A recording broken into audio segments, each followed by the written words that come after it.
Salut les amis, j'espère que vous allez bien, j'espère que vous êtes en forme ce matin.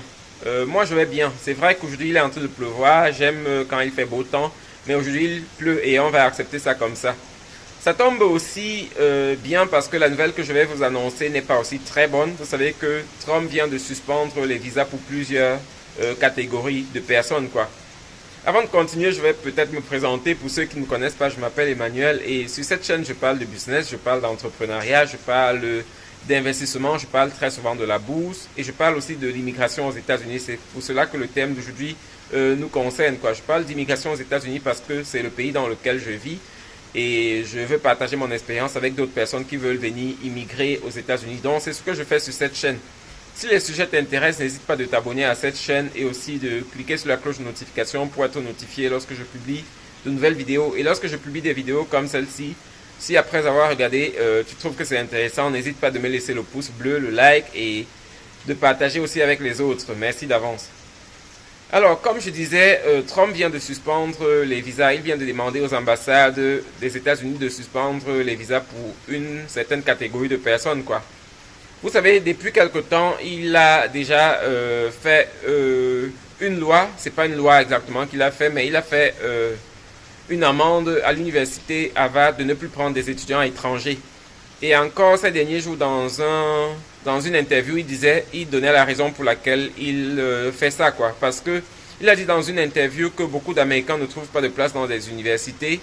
Cependant, les universités comme Harvard sont à 30% d'étrangers et c'est ce qu'il ne veut pas. Donc il y a beaucoup d'Américains qui sont là, qui ne trouvent pas de place dans les universités. Pendant ce temps, les universités comme Harvard sont en train de prendre au moins 30% d'étrangers.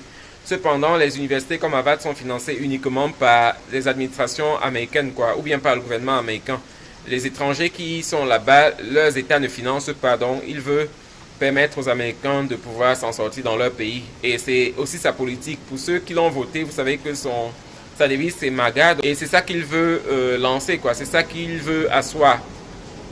Donc, et là, la décision a été stoppée par un juge parce que là, on est dans les choses de l'intérieur du pays et les choses de l'intérieur du pays ne dépendent pas uniquement du président et de son administration. Donc, on va encore passer ce cas sous la loi, on va voir c'est quoi les conditions et on va voir si c'est légal ou pas de stopper les étudiants étrangers de venir à Harvard, quoi. C'est un peu ça.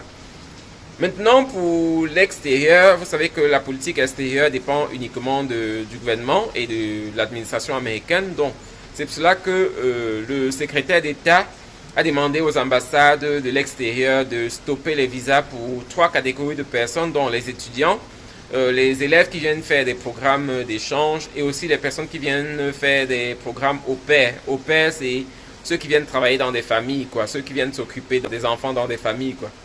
Donc à partir de maintenant, il n'y aura plus de rendez-vous pour les étudiants. Pour ceux qui veulent avoir un visa étudiant, il n'y aura plus de rendez-vous. Pareil pour ceux qui veulent avoir un visa d'échange. Et vous savez que pour les programmes d'échange en général, il s'agit des gens qui sont encore mineurs, quoi. Ce sont des gens qui ne peuvent même pas encore prendre des décisions seuls parce que ce sont des gens qui vont à l'école. C'est pas le même cas que les étudiants. Et pour les au pair, je viens de vous dire ce que c'est exactement. Donc les visas sont désormais stoppés pour ces 3 catégories. Et le problème c'est que Trump veut asseoir une nouvelle politique. En fait, vous savez, avec le cas de Harvard et avec le cas de plusieurs universités à New York et tout ça, il y a beaucoup d'étudiants qui protestaient contre l'action d'Israël en Palestine, quoi. Donc les gens se sont insurgés, les gens sont venus, du moins sont venus faire des protestations et ça arrivait même que les gens plantent des tentes dans des universités et passent les nuits là-bas pour réclamer que la guerre cesse en Palestine, quoi. Et ça, c'est quelque chose que Trump n'a pas approuvé. C'est pour cela qu'il a stoppé les fonds pour Harvard, par exemple. Et il est en train de vouloir stopper complètement les étudiants là-bas, les étudiants étrangers. Donc, dans le cas de l'extérieur, pour ceux qui n'ont pas encore eu de visa, il veut maintenant, c'est son administration qui dit, désormais, vous savez que dans les cas d'immigration, comme avec la Green Card, on check les personnes exactement, quoi. On check par exemple vos réseaux sociaux, on voit vos prises de position et des choses comme ça.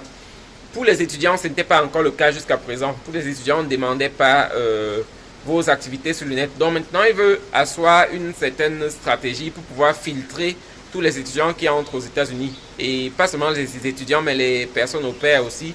et les gens qui viennent pour les programmes d'échange scolaire, quoi. Il veut maintenant prendre une stratégie pour pouvoir filtrer de façon que toute personne qui entre aux États-Unis désormais avec ce type de visa-là soit loyale aux États-Unis, quoi. Donc, il ne voudrait plus avoir des étudiants qui vont venir et demain qui vont protester sur les campus parce qu'ils défendent la Palestine ou bien des choses comme ça.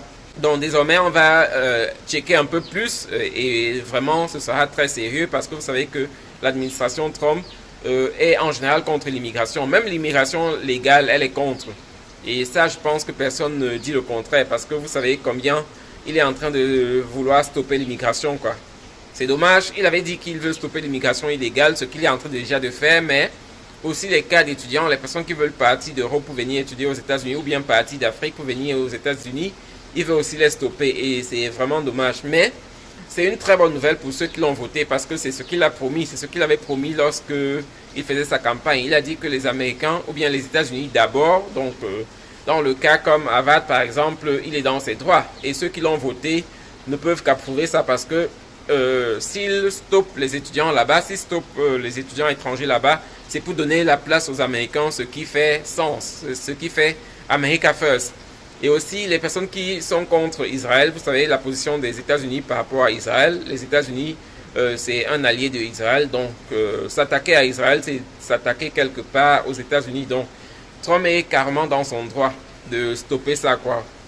Et vraiment, c'est dommage parce que beaucoup de personnes vont se retrouver dans des difficultés. Beaucoup de personnes qui étaient déjà dans les procédures de demande de visa vont simplement voir leur cas stoppé.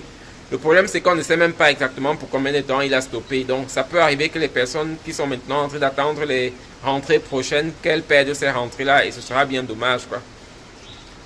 Mais pour les étudiants, pour ceux qui espèrent encore venir aux États-Unis, ce que je peux vous donner comme conseil, c'est d'être plus prudent dans vos prises de position sur les réseaux sociaux, d'être plus prudent, de ne pas, du moins, plus prudent si vous voulez venir aux États-Unis, parce que si vous ne voulez pas venir aux États-Unis, vous pouvez avoir exactement votre opinion, quoi. Par contre, si vous voulez venir étudier aux États-Unis, il faut être très prudent dans vos prises de position, ne pas dire des choses sur les réseaux sociaux qui sont contre les États-Unis ou bien contre les intérêts des États-Unis, ne pas dire les choses qui sont contre les intérêts de Israël, parce que vous savez que Israël c'est un allié des États-Unis et vous savez très bien que la relation entre le président américain et le président israélien est très bonne, quoi. Ce sont de très bons amis, donc ils sont en train de travailler ensemble et toute personne qui s'attaque à cette amitié-là ou bien à cette amitié États-Unis-Israël n'est pas la bienvenue ou bien ne sera désormais plus la bienvenue aux États-Unis. Donc c'est un peu ça.